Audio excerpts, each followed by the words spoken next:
Another weekend of baseball means another Sunday night with former Major League scout Jeremy Booth, our KHO U11 analyst, along with Zach Tawatari. Gentlemen, Astros winning 2 of 3 from the Rangers, correct? So, time to break out the confidence meter. This team, now 6-11, still in last place, but just 2.5 back of first place.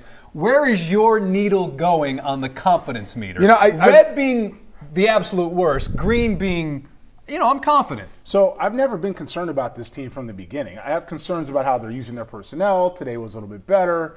You want to do some things offensively. The pitching's been hurt. But overall, I'm not concerned about this team. So for me, okay, I'm going this way. Oh, wow. Because the first month of the season is a lot to work out. I mean, if this team ends, April 500, they're in a good spot. You have Valdez getting ready to play catch again. You have other pitching reinforcements coming back later in the year. You have some, 13 or 14 different lineups starting to find a little bit of rhythm with how they're going to do it. So I'm not overall worried about what they're going to be. There are concerns in approach. They're playing a little bit slow. They look a little bit call it professional-itis a little bit, so some base hits. Professional-itis? Yeah, so some base hits in the outfield, and they're trotting to first base. So I'm noticing those things. That's my scout hat, is I'm watching how they're playing and how they're hustling the game. But they've been there, done that. So I'm not concerned about this team in the long run. Right now, it's just going to get started. It's going to be a little in and out. Zach? Okay.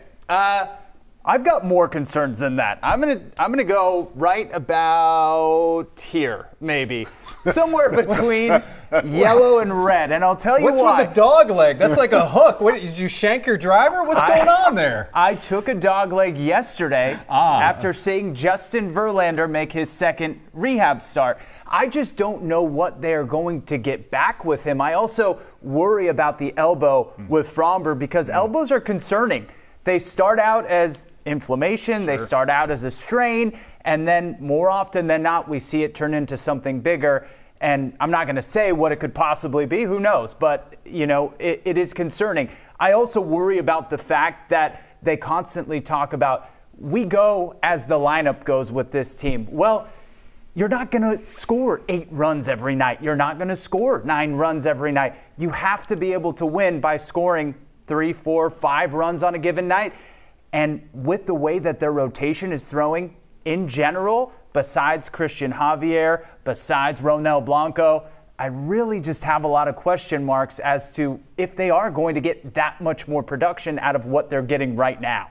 Any team which says, hey, wait till we get all of our reinforcements, wait till we're healthy, I think right here, you got to be somewhat in here. You're in the green, but there's a little bit of yellow. I think that that's an appropriate place. This, I can buy.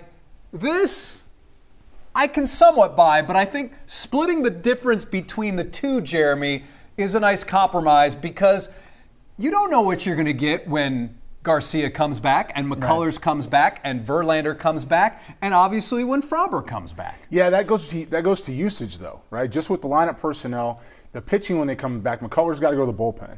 And I think Hunter Brown has got to go to the bullpen. And we've been saying this for a while here. When it comes to the rotation, Verlander's in the rotation. I think he needs a piggyback. Is that J.P. France? Is that Blanc? I don't know where that's going to land. Dan and those guys will figure that out. However, they're not just going to be able to roll these guys out and go into starter, pen. There's going to have to be some creativity in what they do. With the lineup, I was thinking about this while you were talking about it, Zach. Kind of came to me with the lineup. Astros are hitting the ball at the ballpark. What's 21 home runs now? 20, 22, somewhere in there? They're hitting the ball out of the ballpark. Yeah, and they're leading the league. They're also losing. And that's a little Yankees-ish for me, right? And we go back to the Judge and go back to the Ohtani argument in Anaheim. And these guys are going to slug the baseball. Years ago, and I know this might be new for some people to hear, but years ago there was a manager named Earl Weaver. And Earl Weaver was with the Baltimore Orioles. And he believed in 3-run home runs. Well, that worked for 162. Well. Got to win in the postseason, right? And lineups that win in the postseason have better length and have better protection. And so for me, my confidence is there when it comes to personnel. How they play those guys, how they construct those guys the rest of the way will dictate what they do. Okay, well, we've talked about injuries, and then Justin Verlander. Justin Verlander could possibly start Friday in Washington against the Nationals. Through 2 rehab starts, though, he's allowed 11 earned runs in 7 total innings between AAA and AA. We know what the Astros are hoping for, but I ask you, our Major League scout, what can they expect from him? You know, Justin Verlander's 43 years old. It's getting close to the end, or the body doesn't recover the same way. Look, this man's a Hall of Famer. This man's a freak of nature. This man has done things that most human beings on the planet cannot. That said, his delivery has never been one of the strong suits. It worked for him. He's always been a guy that's gotten better deeper in games. When I scouted him, when he was with the Tigers, first inning was 91. I've said this before, ninth inning was 98, right? And he just gets better as it goes along. However, at this point in time, you got to protect him a little bit. It doesn't mean he doesn't have the stuff and the demeanor and the compete. He's got all that. You're going to have to protect Justin Verlander when it comes to what his innings usage is, especially coming off an injury. Yeah. You're going to have to protect him as far as who's behind him, how to make that person's stuff look different. You can't have the same guy go twice. So I think you're looking at the Justin Verlander of today. And I said something different off camera. I'm thought about it again. Zach's got me thinking tonight. It's one of those things we do around here. I think he's a third starter. And I think he slots in this rotation behind Fromber, and he slots behind Javier. And then Justin Verlander shows up. And whoever has to piggyback him, which is what I would do with the guys in the bullpen, you can't get success out of that. He's not going to roll out and go 7 innings every night. Apologies to JV because he's 41, Jeremy, So not I apologize, 43. 41. He's 41 years old. You aged him a little bit. I did. It's on me. 41 years old.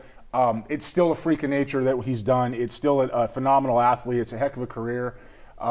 But he's still 41 years old, and the body is showing signs of that. So for me, it's 5 innings a night, and I'm going to get somebody, and I'm probably going to get somebody behind him that can balance him out. I think 5 innings a night would be a huge win if they could get that out of him. Especially when you've got guys going 1 inning, the rookies that they've run out there. Correct.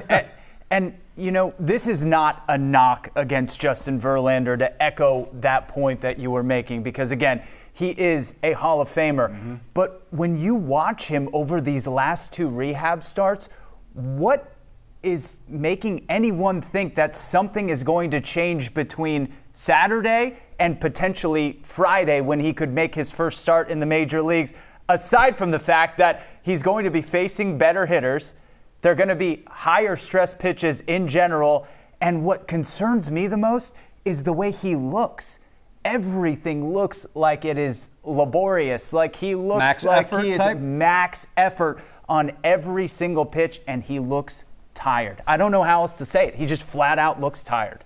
But results in the minor leagues rehab, it's not about results.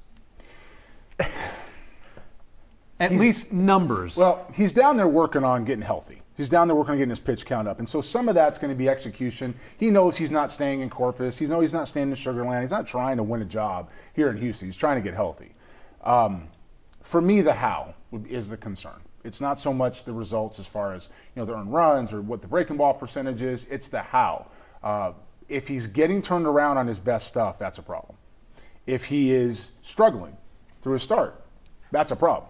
If he's just out there throwing fastballs and getting whacked around, that happens because he's working on that, right? So I still think that facing minor league hitters versus facing big league hitters, and it can be really difficult sometimes for guys to go down and play backwards. And so if he's going down to work on stuff, then that's the real concern. However, he's 41 years old, and he's got an uphill battle for where he fits in his career and in this rotation. I still think he fits in the middle. I think you got to protect him. I think 5 innings a night, you know, a couple years ago it was 6, and we were getting lucky to get 6 out of that. 5 innings a night is what you're going to get. And I do think in a shorter burst, much like Roger Clemens back in the day when he came back in and pitched half a season, right, when he did that, can help him maximize that window, but it's still going to be 5 innings.